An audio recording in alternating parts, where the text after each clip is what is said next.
झारखंड और महाराष्ट्र में चुनाव की तारीखों का ऐलान हो गया है, लेकिन क्या सब कुछ पहले से तय है? एक सबसे बड़ा खुलासा हुआ। अब तक चुनाव के बाद ईवीएम को लेकर चर्चा होती थी, लेकिन अब चुनाव आयोग के साख पर सबसे बड़ा सवाल खड़ा हो गया है, सबसे बड़ा बट्टा लगा है।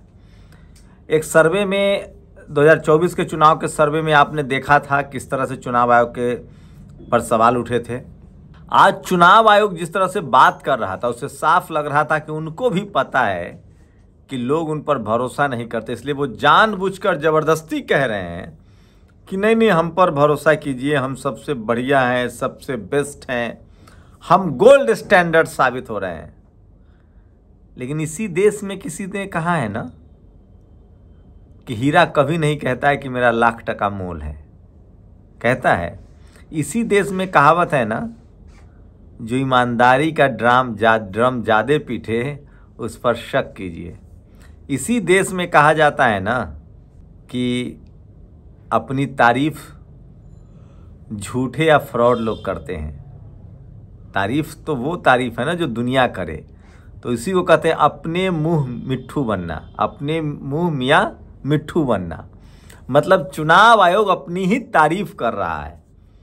लेकिन पहले तो मैं आपको बता दूं कि ये जो मैं आपको बताने जा रहा हूं ये सचमुच डराने वाला है, और ये इस तरह के कई बार आरोप लग चुके हैं। हरियाणा में 90% बैटरी चार्ज है, ये मामला सुप्रीम कोर्ट पहुंच गया है, पब्लिक डोमेन में है, टेलीविजन पर डिबेट हो रहे हैं, लोग तंज कर रहे हैं कि हमें ऐसा मोबाइल ला दो भैया, मोबाइल में ऐसा बैटरी बना दो ताकि वो बैटरी 100% चार्ज रहे। सोचिए चुनाव कितने तारीख को हुआ, दिन भर वोटिंग हुई, काउंटिंग 2 दिन बाद हुई। जैसे अभी 20 तारीख को वोटिंग होगी, काउंटिंग 23 नवंबर को होगी, 1% बैटरी जाएगा। इन सब तमाम सवालों पर लोग सवाल उठा रहे हैं। उसके बाद अब ये भी सवाल उठ रहा है कि टैंपरिंग नहीं होता है, जो कोडिंग होती है ईवीएम की वो संदेह में है। लेकिन मैं आज इन सबसे अलग बात करने वाला हूं जो आपको चौंका देगा, डरा देगा, और तब आप अंदाजा लगा लेंगे कि देश में चल क्या रहा है। पहले आपको तारीख बता देते हैं। महाराष्ट्र के 288 सीटों पर एक फेज में चुनाव होने वाला है, एक फेज में महाराष्ट्र में। समझिए, महाराष्ट्र के 288 सीटों पर एक फेज में, मतलब 20 नवंबर को वोटिंग होगी, 23 नवंबर को नतीजे आएंगे।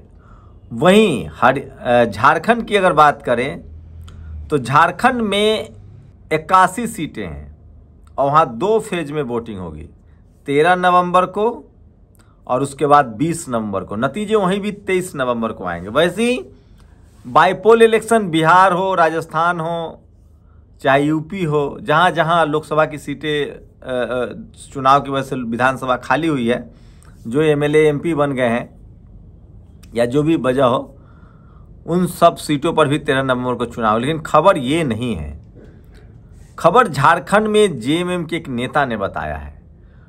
जेएमएम के नेता की माने तो बीजेपी को पहले से पता था कि आज चुनाव की तारीख का अनाउंसमेंट होगा, और असम के मुख्यमंत्री हैं हेमंता शर्मा, शायद उन्होंने कोई ट्वीट किया था, कोई ऐसी बात कही थी जिससे पता चलता है कि चुनाव की तारीख जो है आज भले आपको पता चल रहा हो, मीडिया को आज पता चल रहा हो, चुनाव आयोग की प्रेस कॉन्फ्रेंस आज हुई हो, लेकिन बीजेपी के नेताओं को कल ही पता था। और ये मैं नहीं कह रहा हूँ, ये खुद चुनाव आयोग पर गंभीर आरोप लगे हैं। मैं चाहता हूँ आपको पढ़ के सुना दूँ।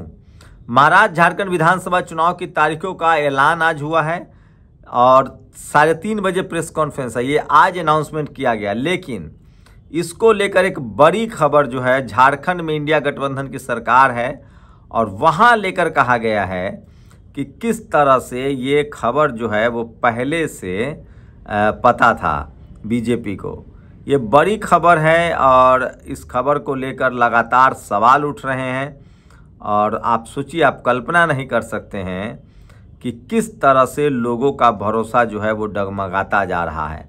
और अब झारखंड में झारखंड के जो नेता हैं उन्होंने जो कहा है वो मैं आपको बता दूं कि उन्होंने साफ कहा है कि इस चुनाव को लेकर बीजेपी को कैसे पता था, और ये बड़ा आरोप जेएमएम के नेता ने लगाया है। और इस नेता के आरोप के बाद से इसको लेकर लगातार सवाल पैदा हो रहे हैं कि आखिर कैसे पता था कि इलेक्शन का अनाउंस होने वाला है।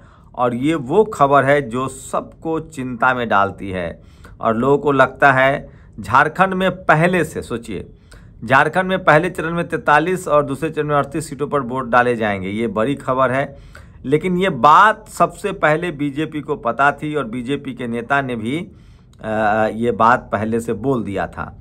तो ये जो खबर है ये डराने वाली खबर है और इसको लेकर बड़ा गजब का टाइटल लगा है, कठपुतली है इसी। बीजेपी को कल ही मिल गई थी जानकारी। जेएमएम के नेताओं ने कहा है कि चुनाव आयोग कठपुतली है बीजेपी की और झारखंड में चुनाव की घोषणा से पहले ही जेएमएम का आरोप है। चुनाव आयोग आज झारखंड और महाराष्ट्र के विधानसभा चुनाव की तारीखों का ऐलान करेगा। 3:30 बजे पीसी होनी थी, लेकिन जेएमएम के नेता मनोज पांडे ने आरोप लगाया कि बीजेपी नेताओं को कल ही चुनाव के ऐलान की जानकारी मिल गई थी। उन्होंने चुनाव आयोग को कठपुतली कहा है। मनोज पांडे ने कहा कि हेमंत विश्व शर्मा कल एक बयान दिया था कि आज चुनाव की घोषणा होने वाली है। वैसे तो हम चुनाव के लिए हमेशा तैयार रहते हैं, लेकिन इसकी जानकारी बीजेपी नेताओं को कल हो ही गई थी। मनोज पांडे ने कहा कि यह बहुत गंभीर विषय है। उन्होंने सवाल उठाते हुए कहा कि क्या बीजेपी के नेताओं के इशारे पर चुनाव आयोग काम करता है। तो ये सबसे बड़ी खबर है। तो सोचिए, जो ईवीएम तो तब मुद्दा बनेगा ना जब वोटिंग होगी। सवाल है कि चुनाव आयोग के डेट अनाउंस करने की खबर बीजेपी नेताओं को कैसे पता चल जाता है, वो भी पहले, जबकि चुनाव आयोग लेट से बताते। विधानसभा से लोकसभा 2019 के लोकसभा में भी कुछ इसी तरह के मामले सामने आए थे और इसीलिए आज चुनाव आयोग की प्रेस कॉन्फ्रेंस देखिए तो चुनाव आयोग बार बार ये जताने की कोशिश कर रहा है कि वो ईमानदार है, वो निष्पक्ष है, वो न्यूट्रल है। लेकिन सवाल है कि ये सब खबरें लीक हो जाती है, कैसे लीक हो जाएगी? तो ये बड़ा सवाल है। ईवीएम का मुद्दा अभी हवा में तैर ही रहा है। मैं फिर कह रहा हूं कि इस देश में जब तक ट्रांसपेरेंसी नहीं आएगी, जब तक डाइवर्सिटी नहीं होगी, जब तक हर कम्युनिटी, हर समाज के लोग सिस्टम में नहीं आएंगे, तब तक ये बड़ा सवाल उठता रहेगा। और सोचिए कि बीजेपी को चुनाव आयोग के कदम की जानकारी पहले मिल जाती है। तो ये जेएमएम के बड़े नेता ने आरोप लगाया है, हेमंत विश्व शर्मा, जो कि बीजेपी से मुख्यमंत्री हैं असम से। उन पर आरोप है कि उनको कैसे पता चला कि आज चुनाव का अनाउंसमेंट होगा एक दिन पहले। तो ये सारे सवाल हैं, ये सारे हालात हैं जो इशारा करते हैं कि कहीं ना कहीं कुछ तो गड़बड़ है। वहीं अगर तारीखों की बात करें तो 81 सीटें हैं झारखंड में। 2 फेज में चुनाव होना है, 13 नवंबर को और 20 नवंबर को चुनाव होना है। महाराष्ट्र में 288 सीटें हैं, इस पर भी चुनाव होना है एक ही फेज में 20 नवंबर को। 23 नवंबर को नतीजे आएंगे। दिलचस्प तो यूपी का बाईपोल भी होगा, दिलचस्प तो राजस्थान का बाईपोल भी होगा।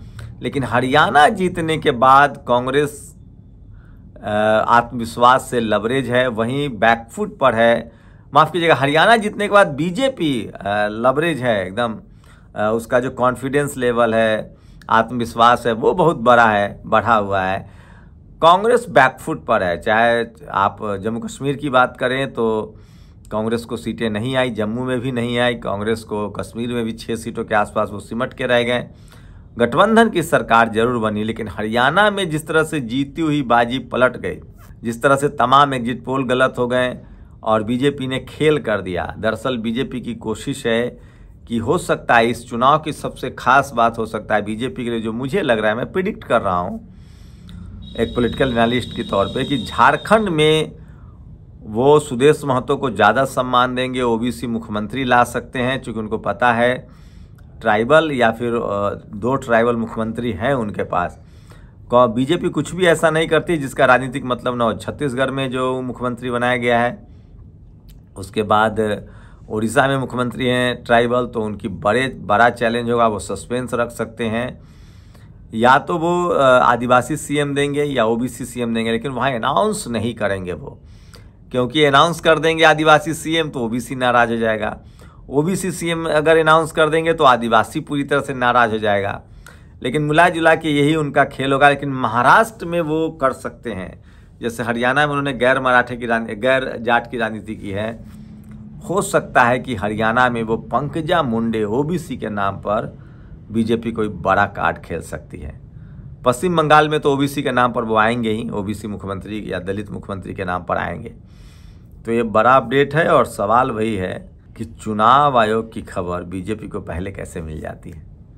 आप लोग की क्या राय है? चुनाव आयोग निष्पक्ष है? चुनाव आयोग बहुत निष्पक्ष है? आप लोग राय जरूर दीजिए। शुक्रिया। नेशनल दस्तक की आपसे गुजारिश है कि अगर इसको बचाना चाहते हैं तो नेशनल दस्तक को सब्सक्राइब करने के लिए रेड कलर के सब्सक्राइब बटन को दबाएं, फिर बेल आइकन की घंटी दबाएं। नेशनल दस्तक को बचाने के लिए बहुत जरूरी है कि हर खबर को शेयर करें, लाइक करें, कमेंट जरूर करें।